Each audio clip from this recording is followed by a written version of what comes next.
I'm Jeff Lane. I'm here with Cynthia Mulder today. She is originally from Canada.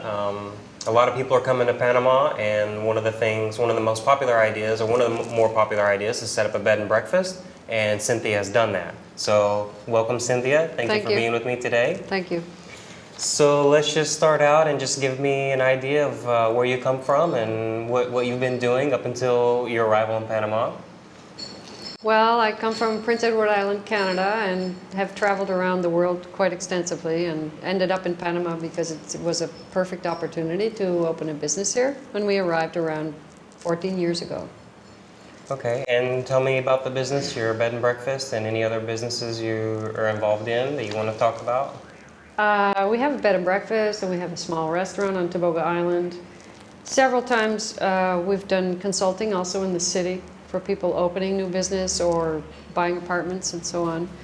There's a lot of opportunity in Panama to move here and start up something. However, it's not always easy the first few steps. So, for you setting up the bed and breakfast, what would you say the biggest challenge was? The biggest challenge was learning the new, for us, a new system of government, the new regulations, to learn how to find good employees, how to pay them. Everything's different here, so it's a whole new learning curve that people have to go through when they open a small business or a large business. And when you decided to come to Panama, did you initially want to open a business? Was that your plan to come here and open a business? We had planned to come here and open a business. We had complete plans for a restaurant in Panama City in San Francisco. However, for different reasons that fell through. And in the meantime, we were constructing our bed and breakfast, which at that time was meant to be a vacation apartments, let's say, complex. In the end, it turned out that the bed and breakfast at this moment in time was a better way to run the business rather than rentals by the week, because most of the tourists that are coming here come for perhaps only a week, and they have a few days to spend in Tobago, and then they want to travel around the rest of the country, it's a beautiful country to visit. It's vast and has a lot of different geography, so it's very, very interesting. Okay, speaking about Tobago, I've been to Tobago many times. I personally love Tobago. Some of my favorite things are it's so close to the city. I believe it's 12 kilometers or something from Panama City. You don't have to drive. You get on the ferry, you're there. What's your primary market? You mentioned that people come here, they only have a certain amount of time in Panama. I mentioned Tobago is close to Panama, so it's easy to get to. You don't have to have a car. What is your market geared towards? Panamanians, foreigners, Canadians, all of the above? In the beginning, we had a lot of guests from the United States and Canada, and that has developed into something much more. We're getting a lot of Europeans now, as well as Panamanians, and they've discovered us. It took them a few years to discover that we were just 30 or 45 minutes away from the city, and they don't have to drive anywhere. If you want to drive to a beach up the coast, it's probably a 2-hour drive. Right. So it's a bit of a hassle, 2 hours of driving in traffic, as opposed to a relaxing ferry ride of under an hour. So after about 3 years of being open, they started to discover us. And also, at the same time, came a big influx of people from Venezuela. Not at the same time, about 5 years ago. And they've started to discover Tobago, and for some reason, Venezuelans and Tobago have really clicked. There's something about Tobago that reminds Venezuelans of their home country. So a lot of people who come over to us now are Venezuelan. So we get people from all over the world.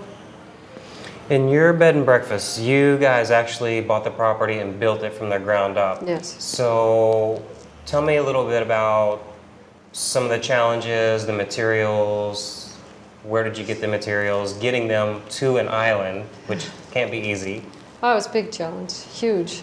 All of our materials, of course, have to come from the mainland, which come first of all, you have to find the source for the materials, which is not always easy. Then they go on a small fishing boat, and sometimes we actually had to load them from shore, not from a pier, but from the sand, onto the fishing boat. And the fishing boat, you want to hope that it's not rough because they don't have any insurance. So if the fishing boat tips over and loses all of your materials, there goes your whole investment for that day. So we figured at the end, the amount of fishing boat trips that we made with materials, we could have bought our own boat and resold it at the end. So had we known that in the beginning, maybe we could have done some things differently. But in the end, we got everything over there. We had great contractors on Tobago, and things went very smoothly. And what is your main form of advertising? How, as far as marketing, what is your main form of advertising to get people to your hotel? We had a strategy that took two routes in the beginning, print and internet. However, not too long after the first couple of years, I completely stopped with print advertising because I didn't find it was anymore. It wasn't productive. We do everything on the internet now, 100%, except for person-to-person marketing and so on. But the majority of our information is found on the internet. Okay, and getting away from the bed and breakfast, what are some of the other business adventures you've taken since moving to Panama? We're now involved in a restaurant on Tobago, a restaurant/bar, which has been actually a dream of my husband and I for many, many years, because he's from a Caribbean island where beach bars are the thing. That's where people go and relax. However, in Panama, it seems to be not quite a trend yet. So we've opened one in Tobago Island, and very happy with how it's moving along. We're also involved with helping a fellow Canadian promote a sailing yacht, and he's doing charters on the Panama Canal and back and forth to Tobago. We've also helped people with their renovations of apartments and so on in Panama City. And you also have a place in Panama City you come Yes. to stay on the weekends. Okay, tell me, that's a place that you guys own. Yes, we own an apartment in Panama City. Okay. Okay, what is the basic advice you would give to anybody considering starting a business in Panama? Basic advice would be to plan very well. Don't leave anything to guesswork as far as regulations go, because many people in Panama, if you come in to compete with them, they may make your life difficult. So you need to have all your paperwork in order so that you have the law on your side. That's really important, because that will be the first thing that's going to come up. Right. And as you look back on the last 9 or 10 years that you've been in Panama, are you, I think I already know the answer, but are you happy? Are you happy that you made the decision to come to Panama? I'm very happy we made the decision to come to Panama. The other day, my husband and I, we were talking about it, and I said, you know, this has been an incredible experience for all of us. Who knows in 10 years where life takes us or takes you, but Panama is so vibrant, and it's growing, and it's exciting, and I love this country. And I mean, as long as I've been in Panama, to me, you've probably been the #1 promoter of Isla Tobago. And whether it's the bed and breakfast or you guys have a feria, fair as well, that you organized. I was the director of the Fiesta del Mar for 2 years. I've since resigned my position because it was too much work with all the other business going on, but it was super exciting for a couple of years. Some of the local people are going to try to take it over this year. I'm not sure that they can do it, quite honestly. What are some of the other biggest changes you've noticed on the island of Tobago since you've started business there? Well, just this year they've cleaned up tremendously the old beach, which was Playa Restinga, and the new mayor has taken a big initiative to clean up all the streets and any garbage that's along the street. He's painted Just this week, he's painted the walkway they have along the water. I see a big change and a lot of movement. There are several new businesses coming to Tobago Island, a water sports business, a pony ride business, and a zip line should be on the way, as well as the yacht. Azuleta should be coming back and forth regularly. A zip line, that's interesting. I didn't know that. It's built, it's ready. Really? You know, I've always noticed Tobago, if you look at it from the sea, you can see how much is actually developed. It's a very, very, very small portion. The island is actually very large.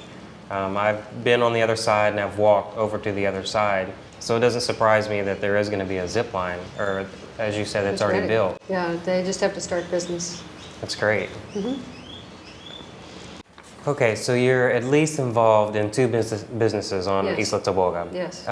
What sort of challenges, what about finding employees and staff? Give me some of the challenges that you face day to day and in the long term. Well, I think in Tobago itself, it's very difficult because the population is so small. At the maximum, it has about 900 people, and a lot of those, the people that work actually already have jobs in fishing or in the local municipal office or the health center.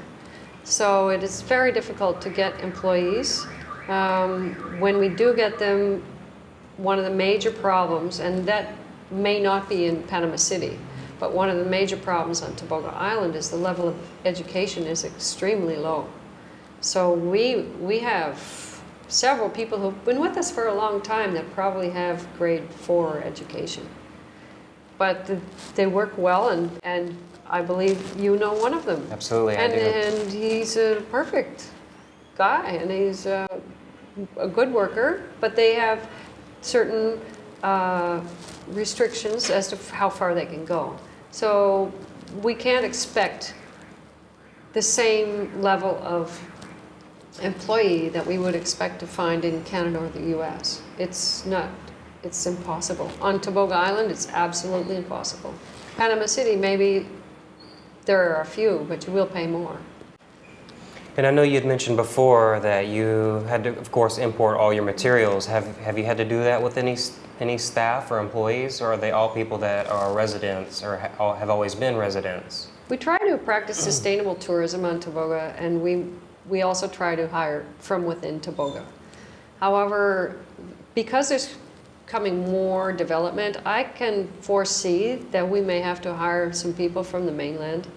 The small problem with that is that there's not a ferry schedule that will allow them to go back and forth every day, and we will have to find housing for them. So it becomes a lot more complex. Okay, one of the biggest questions, or one of the more popular questions people always ask me is Spanish required? And you being an employer and having employees and managing staff, or just somebody who plans to retire and not open any business, what would you say if they asked you if Spanish is required to live here? Spanish is not required.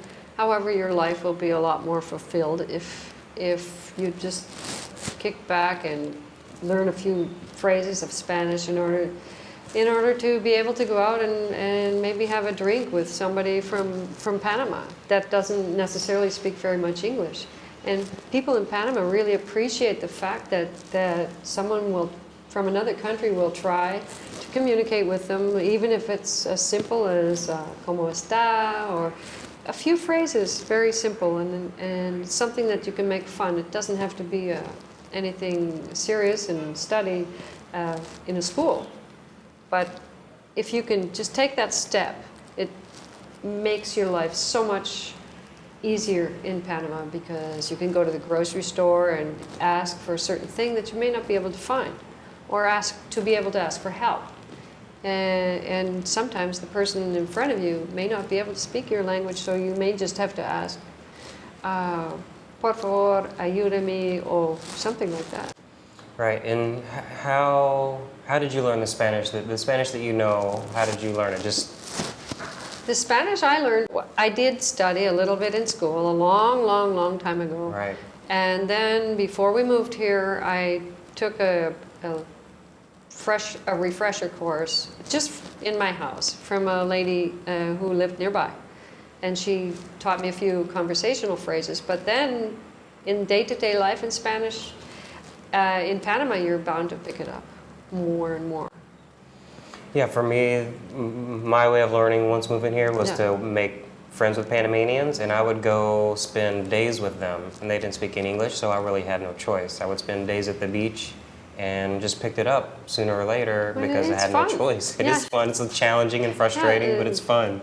And don't be afraid to make mistakes. Panamanians are very relaxed, and they like to, they may laugh, and you'll have fun about making a mistake about certain words, but it's all in fun. They're really laid-back people. Yeah, and for me, it's always a good exchange too because they don't speak English or they don't speak much English, so it's a two-way street. They're making mistakes, you're correcting them, you're both laughing. Yeah. The important thing, I think, in Panama, one of the most important things is to laugh about things. And people will love it.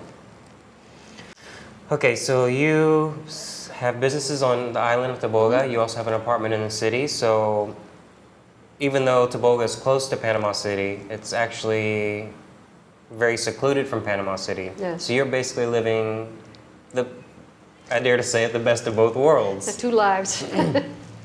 So tell me how you feel about Panama City. I know you enjoy being in the city and living in the city. So tell me a little bit about why you like being in the city or being so close to the city.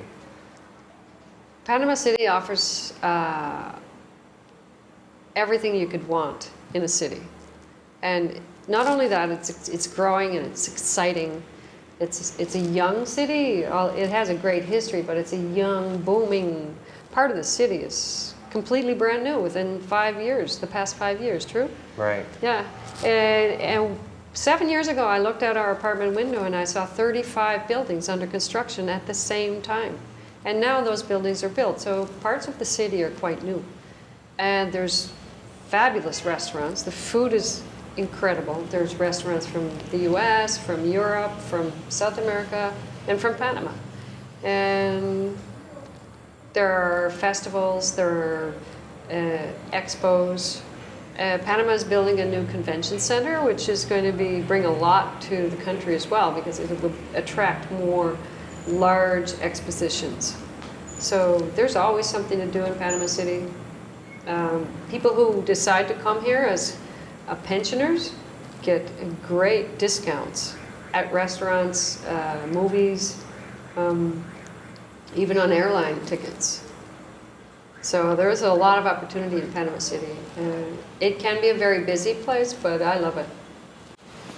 Okay, earlier I asked about who do you market to, your marketing. Let's talk a little bit about where the people are coming from. There's so many people coming into Panama. I know last year, 2013, from tourism was 3.3 billion.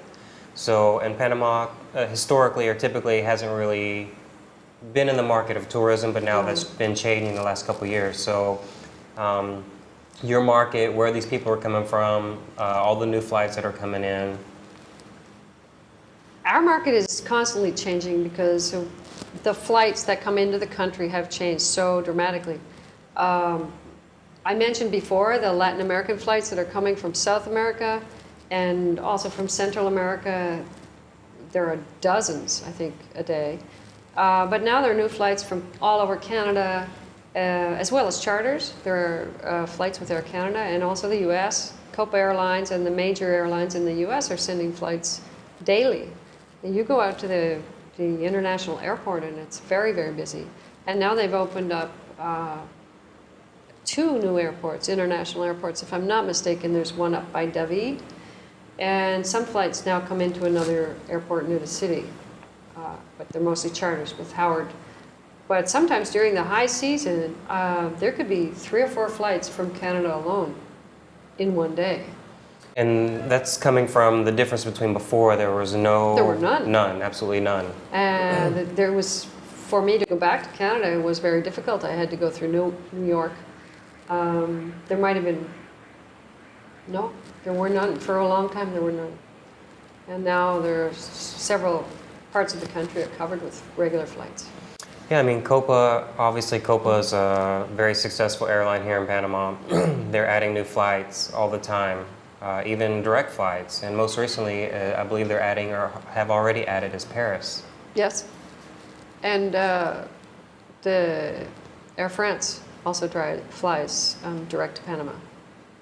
And there's another airline out of Spain. I know that they fly direct to Montreal and Toronto as well. Okay, and then you have an apartment in the city. You spend a lot of time in the city.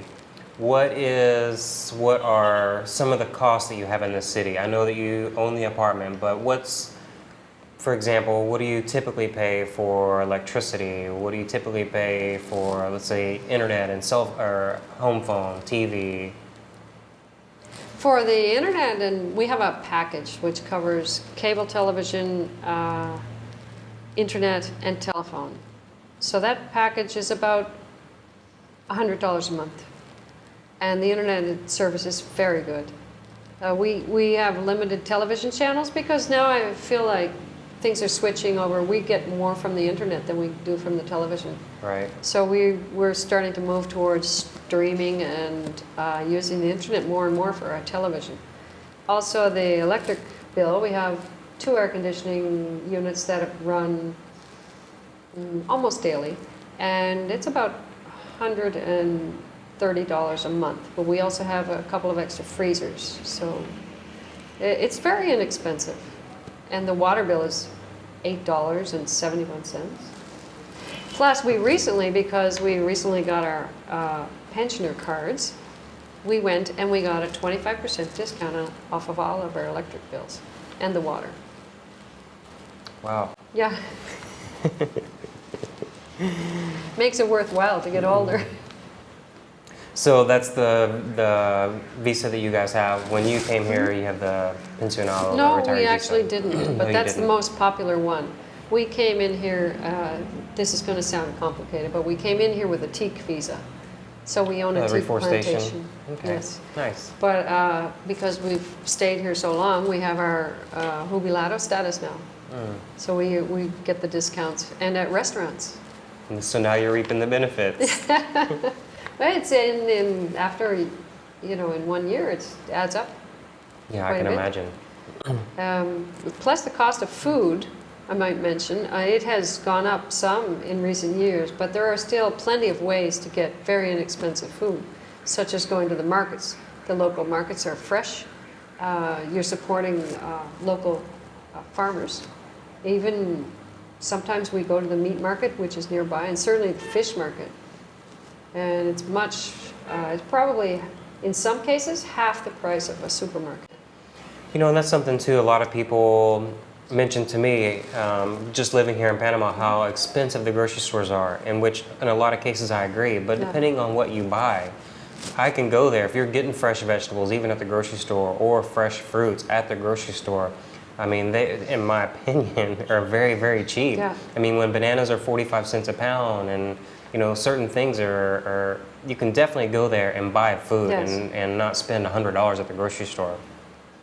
I think the idea when people move to Panama is they should at least partially embrace the fact that they're in a new environment, because the fruits and vegetables here they're fabulous and fresh and so much better than we get in the northern part of North America. And the meats, meat is an iffy subject in Panama. Panamanian meat is beef is a little bit not to our level of, let's say, tenderness, but chicken is great, and the fish supply is fabulous. If you go to the fish market, they've got a dozen different kinds of fish on any day to choose from, and it's all fresh. What about when on the island of Tobago? Take your restaurant for example. When you guys are wanting to buy fish, you're buying fish from fishermen there in Tobago. We buy fish directly from the fishermen. I mean, the Right. fellow comes up in his little panga with a fish that can be, let's say, 30 pounds, sea bass, and we buy it directly from him and clean it right there. Okay, and where do you get most of your supplies, most of the food for the restaurant? I know you buy the fish from the fishermen on the beach, which makes things convenient, but what Yeah. about the rest of it? Almost everything we have to ship in, You unfortunately. bring in from Panama Yeah, City. almost everything. They don't have any farms, or no one grows fruit and vegetables over there, so we ship in everything except for the fish. It's makes it a little more difficult, but at least that way we're consistent with what we offer. Right. Yeah.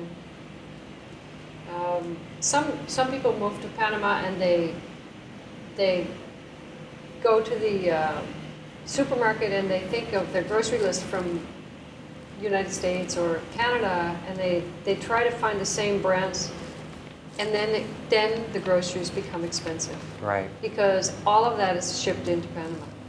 So if we could look for local brands or maybe Spanish brands, it'll be that much cheaper, probably 25% cheaper. Yeah, I think a lot of people, their opinion when they come to Panama is everything's cheap. Everything's going to be cheaper, and they don't really realize if it's something that's imported, if it's Yeah. something that's not made here, it's going to be more expensive. It's obviously if it's imported from the States and you're used to buying it in the United States, it's going to be more expensive here, and a lot of people don't expect that. If you buy a imported U.S. T-bone steak, it's a lot more expensive. That steak will be double in price, I think. We recently bought one the other day. I think it was for one small steak from the U.S. was $12, and whereas a Panamanian steak could be $5. Well, I know we're on the subject of steak and meat. I know when I first got here, when you talk about the quality or not being what you're used to eating or seeing, I would not order, if I was out of the city especially, I would not order beef anywhere. Oh. But I think now, years later, that's changed because I will go somewhere, I will order a steak, I will order a hamburger. And just I guess the quality has actually changed and gotten better. I think it's improved. It's improved a lot. But we're also in a different country, and I'm not a beef expert, but the cattle are different. And it's a different breed, Absolutely. and it's not the same. It's very tasty.